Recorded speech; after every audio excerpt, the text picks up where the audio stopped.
बोलो श्री कृष्ण भगवान की जय। श्रीमद् भागवत पुराण की जय। संत श्री डोगरे जी महाराज की जय। श्री भगवान की जय। श्रीमद् भागवत रस कथा में तृतीय स्कंद में करदम जी का चरित्र सुने। श्री कृष्ण गोविंद हरे मुरारी, हे नाथ नारायण वासुदेवा। श्री कृष्ण गोविंद। श्री गणेशाय नमः। श्री रामानुजाय नमः। श्री परम गुरुवे नमः। शांताकारं भुजगशयनं पद्मनाभं सुरेशं विश्वाधारं गगनसदृशं मेघवर्णं शुभांगं लक्ष्मीकान्तं कमलनयनं योगीभिर्ध्यानगम्यं वन्दे विष्णुभवभयहरं सर्वलोकैकनाथं। यं ब्रह्मा वरुणेन्द्ररुद्रमरुतः सुबन्धदिव्यस्तेर्वेदेशाङ्गवद्गर्भोपनिषदे गायन्ति यं सामगाः ध्यानावस्थितगतिर्मनसा पश्यन्ति यं योगिनो यस्यान्तं न विदुषुरासुराय देवाय तस्मै नमः। मूकं करोति वाचालं पंगुलंघयते कृपातमहं वन्दे परमानन्दमाधवं। त्वमेव माता च पिता त्वमेव बन्धु च सखा त्वमेव विद्याधनं त्वमेव सर्वं मम देवदेव। श्री कृष्ण गोविंद हरे मुरारी, हे नाथ नारायण वासुदेवा। श्री कृष्ण गोविंद हरे मुरारी, हे नाथ नारायण वासुदेवा। पूर्व मीमांसा के बाद इस उत्तर मीमांसा का आरंभ किया गया है। उत्तर मीमांसा में ज्ञान प्रकरण है। कपिल मुनि ज्ञान के अवतार हैं। स्वयंभू मनु की रानी का नाम सदरूपा था। मनु महाराज के दो पुत्र थे, प्रीवत और उत्तानपाद। 3 कन्याएं भी थी, आकृति, देवदूति तथा प्रसूति। आकृति का रुचि से, देवहूति का करदम से और प्रसूत का दक्ष से विवाह हुआ। करदम ऋषि और देवहूति के घर कपिल भगवान आए थे। विदुर जी प्रश्न करते हैं कि हे मैत्रेय जी, आप करदम और देवहूति के वंश की कथा कहिए। कपिल भगवान की इस कथा को सुनने की मेरी इच्छा है। मैत्रेय जी कहते हैं कपिल ब्रह्म ज्ञान के स्वरूप हैं। करदम बनोगे तो तुम्हारे घर कपिल आएंगे। श्री कृष्ण गोविंद हरे मुरारी, हे नाथ नारायण वासुदेवा। करदम अर्थात इंद्रियों का दमन करने वाला। करदम अर्थात जितेंद्रिय। जब तक मनुष्य करदम नहीं बन पाता तब तक उसे कपिल नहीं मिलता। शरीर में सत्वगुण की वृद्धि होने पर अपने आप ज्ञान का झरना फूट पड़ता है, ज्ञान प्रकट होता है। शरीर में सत्वगुण की वृद्धि से ज्ञान की प्राप्ति होती है। शुद्ध आहार, शुद्ध आचार और शुद्ध विचार से सत्वगुण की वृद्धि होती है। सत्वगुण बढ़ेगा तो ज्ञान मिलेगा। सत्वगुण बढ़ता है संयम से, सदाचार से। सत्वगुण के बढ़ने से अंदर से ज्ञान का स्मरण होता है। जीव के सुधरने से जीवन सुधरता है। जीव जो कुछ मांगे वह सभी उसे मत दो। सोने पर 2-4 मिनट में नींद आ जाएगी ऐसा महसूस हो तभी सोना चाहिए। सोने पर तुरंत नींद न आए तो जीव काम सुख का चिंतन करेगा। आगे कथा आएगी, हर घर काम के पूरे होने पर गोपियां कृष्ण कीर्तन करती थी। श्री कृष्ण गोविंद हरे मुरारी, हे नाथ नारायण वासुदेवा। श्री कृष्ण गोविंद हरे मुरारी, हे नाथ नारायण वासुदेवा। वासुदेवा। जीवन सात्विक बनाओ। जितेंद्र बनने के लिए सरस्वती के किनारे रहना होगा। सरस्वती का किनारा सत्कर्म का किनारा है। यमुना जी भक्ति का स्वरूप है, गंगा ज्ञान का, और सरस्वती सत्कर्म का स्वरूप है। सुखदेव जी राजर्षि को सुनाते हैं, राजन कर्दम ऋषि सारा दिवस तप करते थे। उनके तप से भगवान प्रसन्न हुए। भगवान ऋषि के घर पधारे। विदुर जी के घर में भी द्वारकानाथ आए थे। भगवान श्री कृष्ण हर तरह से उदार हैं, किंतु समय देने में उदार नहीं है। स्वर्ण की अपेक्षा समय को अधिक मूल्यवान बनाओ। लक्ष्य को लय में रखोगे तो जीवन सफल होगा। बिना लक्ष्य का मनुष्य बिना पतवार की नाव जैसा है। कर्दम जितेंद्र महात्मा थे, उनकी तपस्या सफल हो गई। उनके सामने भगवान प्रकट हुए। सिद्धपुर के पास कर्दम ऋषि का आश्रम था। उन्होंने बड़ी तपस्या की, शरीर में केवल हड्डियां ही रह गई। ऐसी कठोर तपस्या से भगवान प्रसन्न हुए। आंखों से हर्षांसु निकल आए। उन्हीं आंसुओं से बिंदु सरोवर बना। कृष्ण गोविंद हरे मुरारी, हे नारायण वासुदेवा। तुम भी अधिक ध्यान करोगे तो भगवान तुम पर भी प्रसन्न होंगे और तुम्हें दर्शन भी देंगे। भगवान का ध्यान ना हो सके तो कोई बात नहीं है, किंतु सावधान रहो कि तुम्हारा मन कहीं सांसारिक विषयों में स्थिर ना हो जाए। आंख रूपी रतन का जतन करो। आंखों की शक्ति का दुरुपयोग मत करो। संसार का सौंदर्य क्षणिक है। धन संपत्ति के बढ़ने पर लोगों में विवेक का भाव होने लगता है। एक भाई मिले, उन्होंने कहा कि कश्मीर सुंदर प्रदेश है, देखना चाहते हैं तो चलिए हमारे साथ। जगत में कोई वस्तु सुंदर नहीं है। आंखों में विकार होने के कारण वस्तु सुंदर लगती है। मनुष्य सौंदर्य के पीछे पागल होता है, किंतु जिस व्यक्ति के सौंदर्य में वह पागल होता है उसका मुख यदि चेचक के दाग से बिगड़ जाए तो उसे देखने का दिल नहीं होगा। शरीर की नहीं, हृदय की सुंदरता देखो। जगत की अपेक्षा जगत का सजनहार अधिक सुंदर है। लोग कश्मीर का सौंदर्य देखने जाते हैं, किंतु उस कश्मीर को बनाने वाला मेरा श्याम सुंदर कितना अधिक सुंदर है होगा। श्री कृष्ण सुंदर है, ऐसा बार बार विचार करने से भक्ति का उदय होता है। एक ईश्वर ही नित्य सुंदर है। श्री कृष्ण गोविंद हरे मुरारी, हे नारायण वासुदेवा।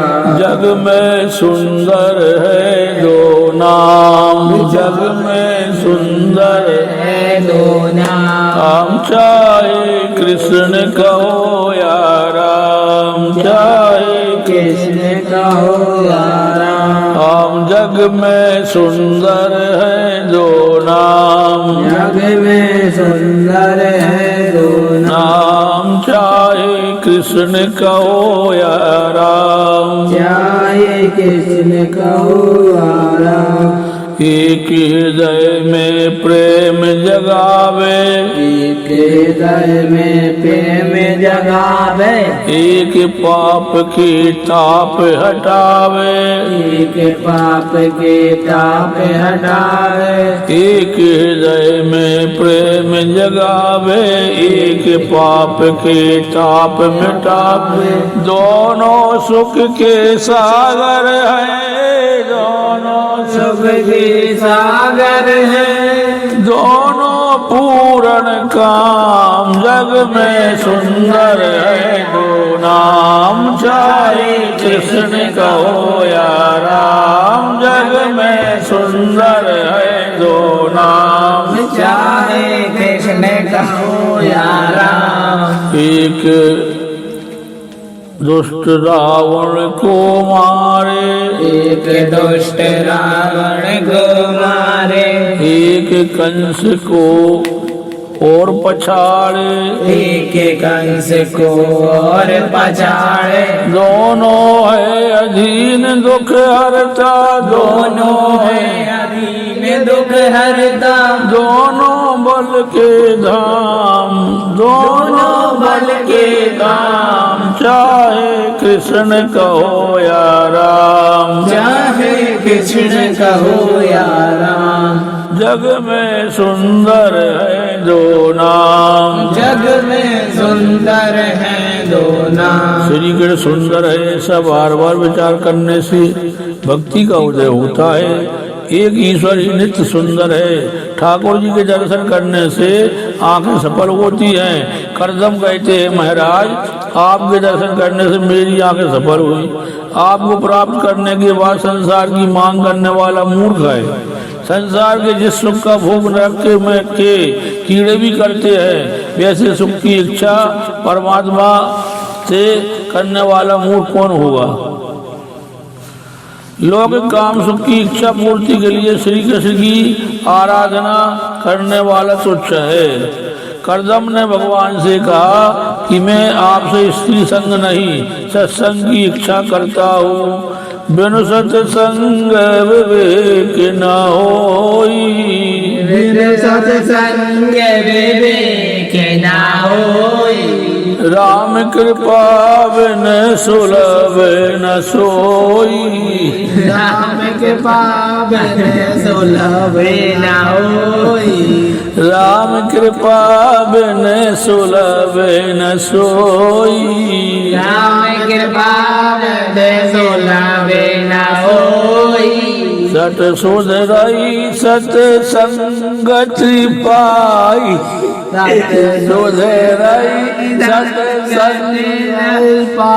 सत सुधरई सत्संगति पाई, पारस परस कुदात सुहाई, पारस परस कुदारे सुहाई। सद मूर्ख दुष्ट भी सत्संग से सुधर जाते हैं। ठाकुर जी के दर्शन करने से आंखें सफल होती हैं। करदम कहते हैं, महाराज आपके दर्शन करने से मेरी आंखें सफल हुई। आपको प्राप्त करने के बाद संसार की मांग करने वाला मूर्ख है। संसार के जिस सुख का भोग नरक के कीड़े भी करते हैं, वैसे सुख की इच्छा परमात्मा से करने वाला मूर्ख कौन होगा। लौकिक काम सुख की इच्छा पूर्ति के लिए श्री कृष्ण की आराधना करने वाला तुच्छ है। अजय भजन करो श्री कृष्ण गोविंद हरे मुरारी, हे नाथ नारायण वासुदेवा, श्री कृष्ण गोविंद हरे मुरारी, हे नाथ नारायण वासुदेवा। श्री राम जय राम जय जय राम, विघ्न हरण श्री जय हनुमान।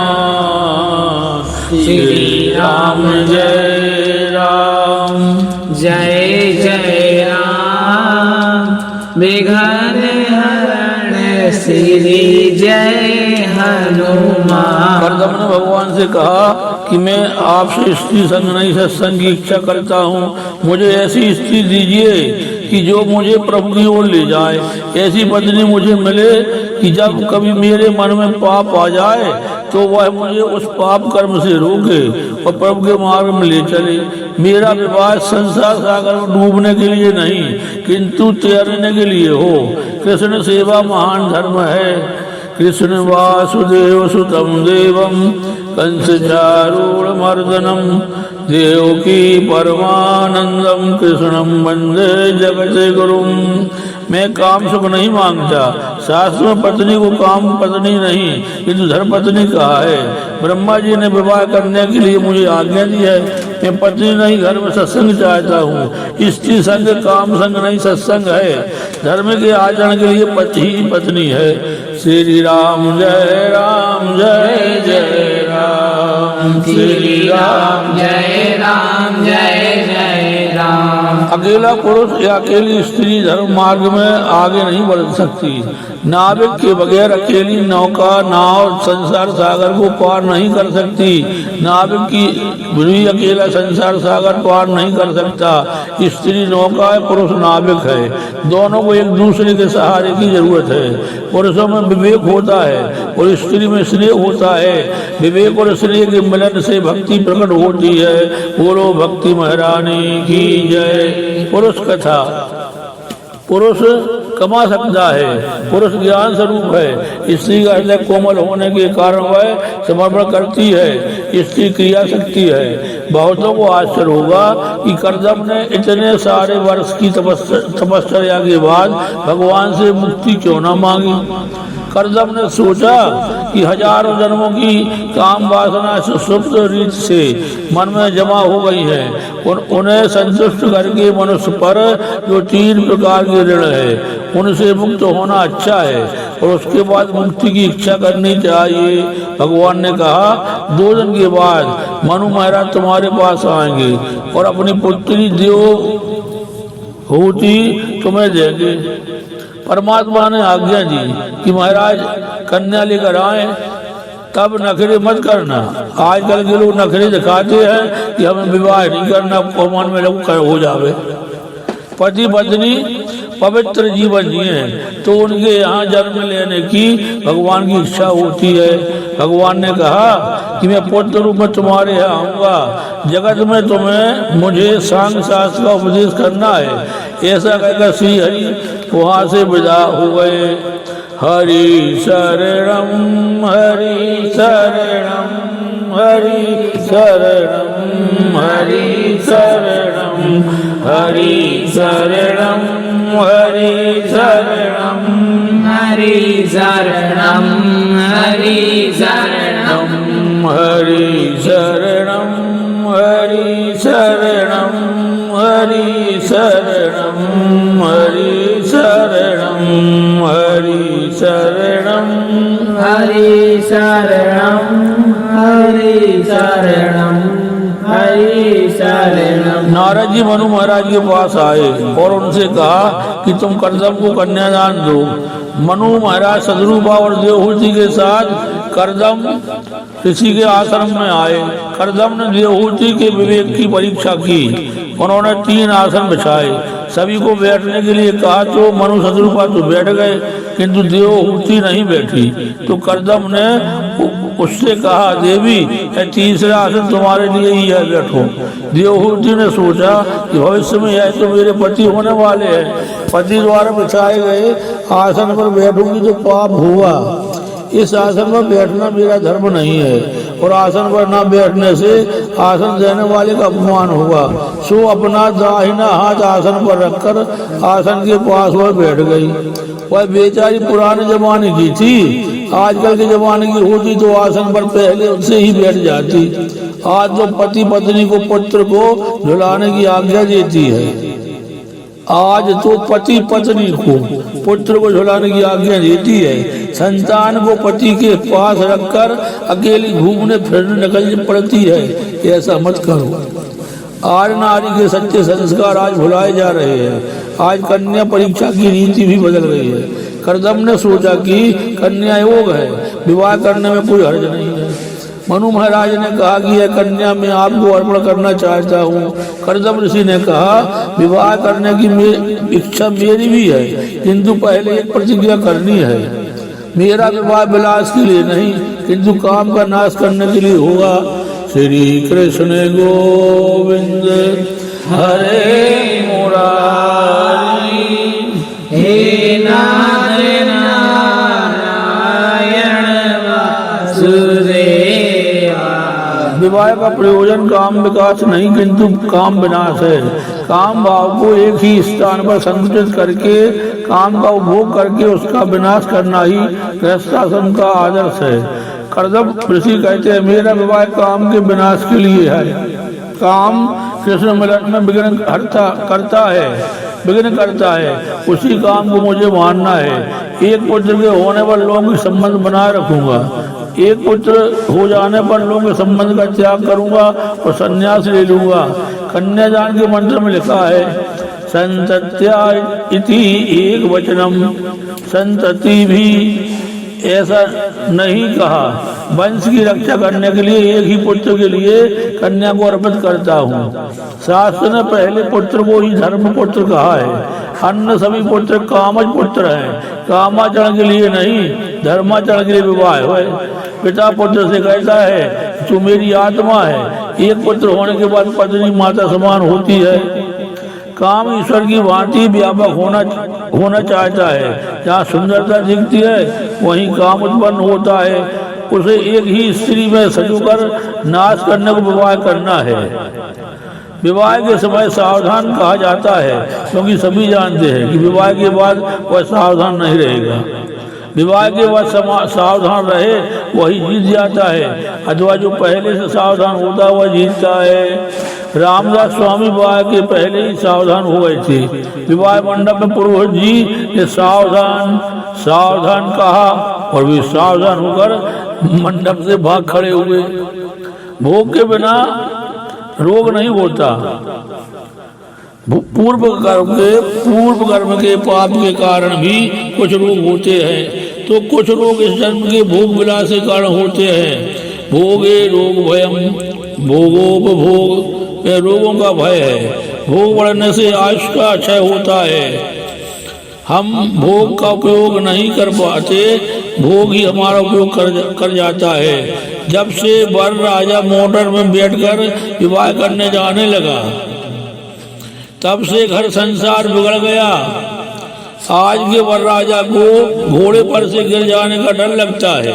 उससे पूछो कि एक ही घोड़ा तो तुझे गिरा देगा तो वे 11 घोड़े तेरी क्या दशा करेंगे। एक घोड़े को अंकुश में नहीं रख सकता, फिर उन 11 घोड़ों को कैसे अंकुश में रख सकोगे। 11 अंकुश हैं, 10 इंद्रियां मन, 11 इंद्रियां ही 11 घोड़े हैं। जितेंद्रिय होने के लिए विवाह करना है। आज तो हम विवाह का हेतु ही भूल गए हैं। कर्दम ऋषि ने आदर्श बताया कि मेरा विवाह एक सत्पुत्र के लिए है, उसके बाद मैं संन्यास लूंगा। मेरी है प्रतिज्ञा, तुम्हारी कन्या को मान हो तो मैं विवाह करने को तैयार हूँ। मनु महाराज ने पुत्री से कहा ये तो विवाह के समय ही संन्यास की बात करने लगे हैं, किंतु देवहूति भी असाधारण थी। सुखदेव जी वर्णन कर रहे हैं। देवहूति ने कहा मुझे ऐसी पति की जरूरत है, कामांध होकर संसार सागर में डूबने के लिए गृहस्थाश्रम नहीं है। मेरी ऐसी ही इच्छा है थी कि मुझे कोई जितेंद्रीय पति मिले। देव को बुलाने वाली शक्ति ही देवहूति है, निष्काम बुद्धि ही देव को बुला सकती है। श्री कृष्ण गोविंद हरे मुरारी, हे नाथ नारायण वासुदेव। श्री कृष्ण गोविंद हरे मुरारी, हे नाथ नारायण वासुदेव। श्री कृष्ण गोविंद। मनु महाराज ने विधि पूर्व कन्यादान कर दिया। देवहूति कर्दम का विवाह हो गया। देवहूति कर्दम के आश्रम में रहने लगी। उसने सोचा कि मेरे पति तपस्वी हैं, अतः मुझे भी तपस्वी होना होगा। वे दोनों 12 वर्ष एक ही घर में रहते हुए भी संयमी और निर्विकार रहे। दक्षिण प्रदेश में आज से 1100 वर्ष पहले वाचस्पति मिश्र नाम के एक ऋषि हो गए हैं। 6 शास्त्रों पर उन्होंने टीकाएं लिखी जो आज भी प्रख्यात है। वे सारा दिन तपस्या और ग्रंथ लेखन में बिताते थे। विवाह होने के बाद 36 वर्ष गुजर गए, किंतु वे यह भी नहीं जानते थे कि उनकी पत्नी कौन है। 36 वर्ष साथ रहने पर भी वे अपनी पत्नी को पहचानते नहीं थे।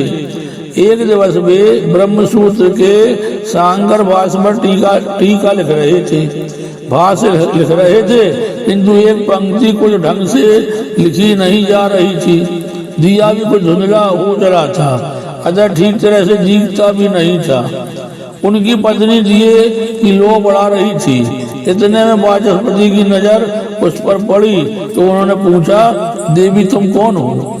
विवाह में 36 वर्ष बीत चुके थे, फिर भी वे अपनी पत्नी को पहचानते नहीं थे। कितने संयमी और जितेंद्रीय होंगे भी।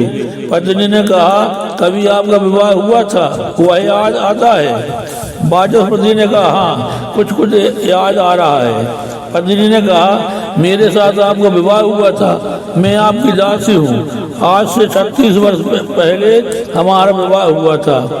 पत्नी ने विवाह की याद दिलाई तो वाचस्पति के मन में प्रकाश जगा और उन्होंने पत्नी से कहा, तेरे साथ मेरा विवाह हुआ है, 36 वर्ष तूने मौन ही रहकर मेरी सेवा की है, तेरे उपकार अनंत है, तेरी क्या इच्छा है?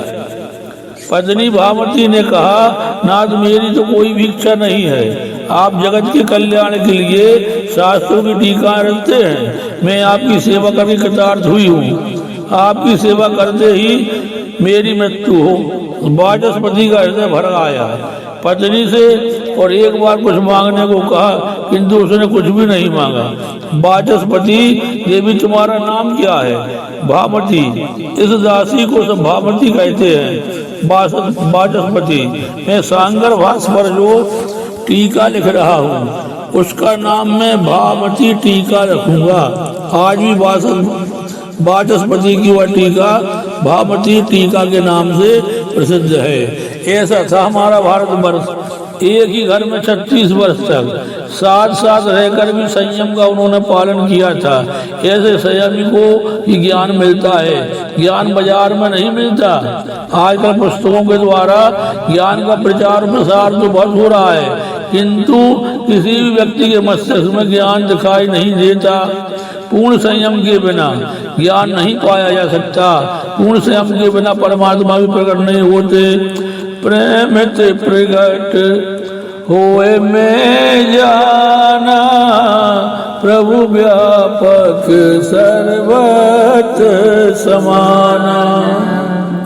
कर्दम जीवात्मा है और देवहूति बुद्धि है। देवहूति देव को बुलाने वाली निष्काम बुद्धि है। एक दिवस कर्दम ने देखा कि देवहूति का शरीर बहुत दुर्बल हो गया है। उसने सेवा करते करते अपना शरीर सुखा दिया। यह देखकर उसका दिल भर आया। उन्होंने देवहूति से कहा कि देवी कुछ वरदान मांगो, तुम जो मांगोगी वही मैं दूंगा। देवहूति ने कहा, आप जैसे ज्ञानी पति मुझे मिले हैं, यही वरदान है। मैं तो पूजा करके बस इतना ही मांगती हूँ कि मेरा सौभाग्य अखंडित रहे।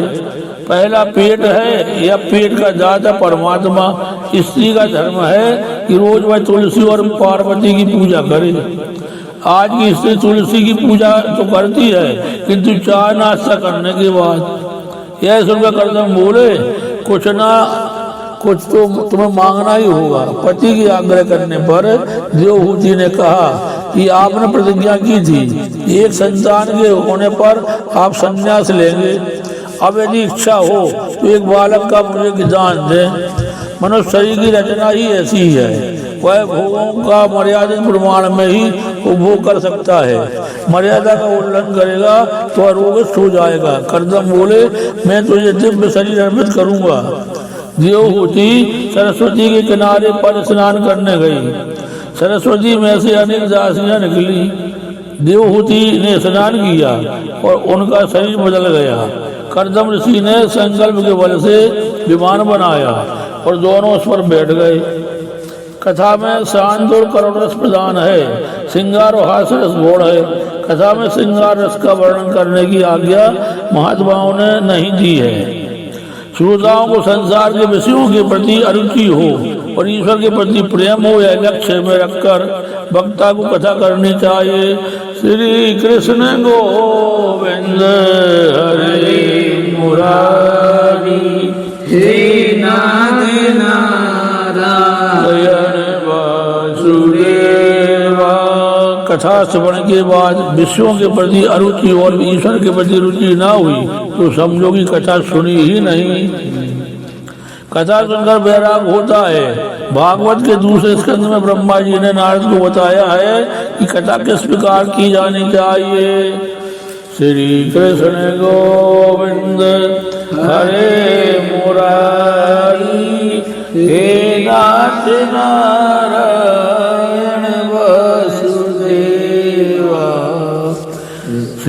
कृष्ण गोविंद हरे मुरारी हे नाथ नारायण वासुदेव। इन 100 वर्षों में देवहूति की 9 कन्याएं हुई, किंतु पुत्र एक भी ना हुआ। जो 9 कन्याओं का पिता होता है उसके यहाँ कपिल आते हैं। जिसकी 9 पुत्रियां होती है उसे ज्ञान मिलता है। 9 कन्याओं का अर्थ नवदा भक्ति है। प्रथम भगत संतन कर संगा, दूसर रथ मम कथा प्रसंगा। नवदा भगत के बिना ज्ञान नहीं होता। सामान्य अर्थ करें तो कह सकते हैं कि 9 कन्याओं को विवाह करते करते पिता की अगले ठिकाने आ जाती है कि मैंने यह क्या कर दिया। नवदा भक्ति के न होने पर कपिल अर्थात ज्ञान नहीं आता। श्रवण कीर्तन स्मरण पाद सेवन अर्चन बंधन दास शक और आत्मनिवेदन, ये 9 अंग नवदा भक्ति में आते हैं। श्रवण कीर्तन स्मरण पाद सेवन अर्चन बंधन दास शक और आत्मनिवेदन, ये 9 अंग नवदा भक्त के हैं। नवदा भक्ति के सिद्ध होने पर ही कपिल भगवान पधारते हैं। भक्ति ही ज्ञान रूप बदलती है। भक्ति की उत्तरावस्था ही ज्ञान है। अपरोक्ष ज्ञान की पूर्वावस्था ही भक्ति है। भक्ति के बाद ज्ञान आता है। ज्ञान की माता भक्ति है। जिसकी नवदा भक्ति सिद्ध नहीं होती उसे ज्ञान नहीं मिलता। भक्ति द्वारा ही ज्ञान मिलता है। भक्ति ज्ञानाय कल्पते, तात्विक दृष्टि से अंत में ज्ञान और भक्ति में अंतर नहीं है। भक्ति में पहले दासोहम और फिर सोहम है। 9 कन्याओं के जन्म के बाद कर्दम संन्यास लेने को तैयार हुए। एक दिवस कर्दम ने सोचा कि अब तो इस विलासी जीवन का अंत आए तो अच्छा हो। सत्य प्रधान ब्राह्मण, वैश्य विलासी जीवन जिए तो कोई बात नहीं, किंतु ब्राह्मण को यह शोभा नहीं देता। अतः कर्दम ने सोचा कि एकांत में बैठकर मैं तप करूं। देवहूति ने कहा मैं भी त्याग करना चाहती हूँ। विवाह का अर्थ है तन 2 किंतु मन तो एक ही है, एक ही।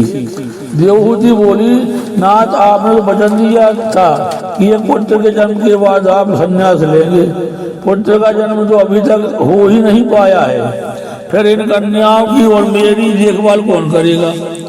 इन कन्याओं की व्यवस्था करने के बाद ही संन्यास लीजिए। सुखदेव जी वर्णन कर रहे हैं।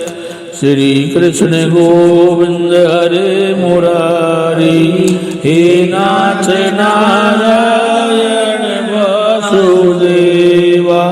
राधे राधे राधे कृष्ण राधे राधे राधे कृष्ण राधे राधे कृष्ण राधे राधे राधे कृष्ण। श्री कृष्ण गोविंद हरे मुरारी हे नाथ नारायण वासुदेवा। कर्दम देवहूति ने विचार त्याग किया। उन्होंने कई वर्षों तक परमात्मा की आराधना की। इसके बाद देवहूति के गर्भ में साक्षात नारायण ने वास किया। 9 मास का समय समाप्त हुआ। आचार्यों योगियों और साधुओं के आचार प्रकट होने वाले थे। ब्रह्मा जी देव कर्दम ऋषि के आश्रम में आए। ब्रह्मा जी ने कर्दम ऋषि से कहा कि तुम्हारा गृहस्थ आश्रम सफल हुआ, अब तुम जगत के पिता बन गए। वह बालक जगत को दिव्य ज्ञान का उपदेश करेगा। जीव भगवान के लिए जब आतुर होता है तब भगवान का अवतार होता है। आतुरता के कारण भगवान के दर्शन होते हैं। आतुरता के कारण भगवान के दर्शन होते हैं। श्री कृष्ण गोविंद हरे मुरारी हे नाथ नारायण वासुदेवा। कर्दम और देवहूति की तपस्या और आतुरता से भगवान उनके यहाँ पुत्र के रूप में आए। योगी जन योग से ब्रह्मा के दर्शन कर सकते हैं, किंतु संसारी लोग शुद्ध भक्ति से भगवान को पुत्र रूप से में प्राप्त कर सकते हैं और भगवान का लालन पालन कर सकते हैं। कपिल भगवान के जन्म लेने पर देवहूति ने कर्दम से कहा अब गृहस्थाश्रम का त्याग कर सकते हो, कर्दम कहते हैं मुझे नो कन्याओं की चिंता सता रही है। एक युगल था पर ऊपर पति की दृढ़ श्रद्धा नहीं थी। पत्नी ने श्याम वस्त्र पहने। पति ने कारण पूछा तो उसने कहा कि तुम्हारी दृष्टि में भगवान नहीं है, अतः मैंने काले कपड़े धारण किए। महाभारत में एक कथा है, भीष्म ने प्रतिज्ञा की कि कल मैं अर्जुन का वध करूंगा। भीष्माचार्य की प्रतिज्ञा व्यर्थ नहीं हो सकती। पांडव सेना में हाहाकार मच गया। अर्जुन तो नित्य नियमानुसार भगवत चिंतन करते हुए सो गए। श्री कृष्ण को चिंता होने लगी कि कल मेरे अर्जुन का क्या होगा। वे अर्जुन से मिलने आए। अर्जुन तो सोए हुए थे। श्री कृष्ण ने उन्हें जगाकर पूछा कि तुम सो कैसे रहे हो, तुम्हें आज नींद कैसे आ रही है। तो अर्जुन ने कहा कि मेरे लिए जब आप स्वयं जागरण कर रहे हैं तो मुझे क्या चिंता हो सकती है। मैंने अपना कर्तव्य निभा लिया, अब तो अपना कार्य निभाना है। आपको अपना कार्य निभाना। मनुष्य का कर्तव्य है अनन्य शरणागति। वह सदा ही सोचे कि मेरे मरने से श्री कृष्ण की ही अपनी होगी। कर्दम कहते हैं मुझे 9 कन्याओं की चिंता है। तो ब्रह्मा ने कहा तुम कोई चिंता करते हो, तुम्हारे घर तो स्वयं भगवान पधारे हैं, तुम चिंता करने के बदले प्रभु का चिंतन करो। वल्लभाचार्य जी ने कहा चिंता कदापि न कार्या। सेवा स्मरण करते हुए भी जो वैष्णव तन्मय होते हैं उनकी चिंता कौन करता है, ठाकुर जी करते हैं। ब्रह्मा 9 ऋषियों को अपने साथ लाए। सभी ऋषियों को एक एक कन्या दे डाली। अत्रि को अनसुईया, वशिष्ठ को अरुंधति आदि। कर्दम ऋषि ने सोचा कि अब अपने शरीर से सारा भार उतर गया। वे कपिल के पास आए, कहने लगे कि मुझे संन्यास लेना है। काम्यानाम कर्मणाम न्यासम संन्यासम कवयो विदु। केवल ईश्वर के लिए जो जिए वही सन्यासी है। कपिल ने कहा कि आपकी इच्छा योगी है, संन्यास लेने के बाद आप किसी प्रकार की चिंता न करें, आप अपना जीवन ईश्वर को अर्पित कर दें। मुक्ति 2 प्रकार की होती है, केवल मुक्ति और भागवती मुक्ति। इसमें जीव ईश्वर में लीन होता है और दोनों एक बन जाते हैं, चाहे केवल मुक्ति। भागवती मुक्ति इसमें ईश्वर से जीव प्रेम से एक तो होता है, किंतु थोड़ा सा द्वेष रखकर नित्य लीला नित्य सेवा में मग्न रहता है। कर्दम ऋषि ने संन्यास ग्रहण कर लिया। परमात्मा के लिए सभी संसार सुखों का त्याग ही संन्यास है। त्याग के बिना संन्यास उजागर नहीं होता। कई लोग निवृत्त होने पर, पेंशन पर जाने पर भी दूसरी नौकरी तलाशते हैं। सरकार ने जब कह दिया कि तुम नौकरी करने योग्य नहीं रहे तो फिर दूसरी नौकरी क्यों ढूंढते हो। अब तो भगवान का भजन करने के दिन आए हैं। श्री कृष्ण गोविंद हरे मुरारी, हे नाथ नारायण वासुदेवा। श्री कृष्ण गोविंद हरे मुरारी, हे नाथ नारायण वासुदेवा। श्री कृष्ण गोविंद हरे मुरारी, हे नाथ नारायण वासुदेवा। श्री कृष्ण गोविंद हरे मुरारी, हे नाथ नारायण वासुदेवा। श्री कृष्ण गोविंद हरे मुरारी, हे नाथ नारायण वासुदेवा। श्री कृष्ण गोविंद हरे मुरारी, हे नाथ नारायण वासुदेवा। श्री कृष्ण गोविंद हरे मुरारी, हे नाथ नारायण वासुदेवा। श्री कृष्ण गोविंद हरे मुरारी, हे नाथ नारायण वासुदेवा। श्री कृष्ण गोविंद हरे मुरारी, नाथ नमस्ते नारायण वसुदेव सुतं देवं कंसचारूढमर्दनं देवकी परमानन्दं कृष्णं वन्दे जगते गुरुं कृष्णाय वासुदेवाय हरे परमात्मने प्रणतक्लेशनाशाय गोविन्दाय नमो नमः। भागवत भगवान की है आरती, भागवत भगवान की है आरती, पापियों को पाप से है तारती। भागवत भगवान की है आरती, पापियों को पाप से है तारती। यह अमर ग्रंथ है मुक्ति पंथ सन्मार्ग दिखाने वाला, बिगड़ी को बनाने वाला। ये अमर ग्रंथ है मुक्ति पंथ सन्मार्ग दिखाने वाला, बिगड़ी को बनाने वाला। यह सुख करनी यह दुख हरनी, जग मंगल की है आरती। पापियों को पाप से है तारती, भागवत भगवान की है आरती। पापियों को पाप से है तारती, भागवत भगवान की है आरती। पापियों को पाप से है तारती। श्री कृष्ण गोविंद हरे मुरारी, हे नाथ नारायण वासुदेव कृष्णाय वासुदेवाय, हरे परमात्मने प्रणतक्लेशनाशाय गोविंदाय नमो नमः। श्रीमद्भागवत पुराण की जय, श्री कृष्ण भगवान की जय, गुरु महाराज की जय, पूज्यपाद डोंगरी जी महाराज की जय, पूज्यपाद डोंगरी जी महाराज की जय, भागवत मैया की जय।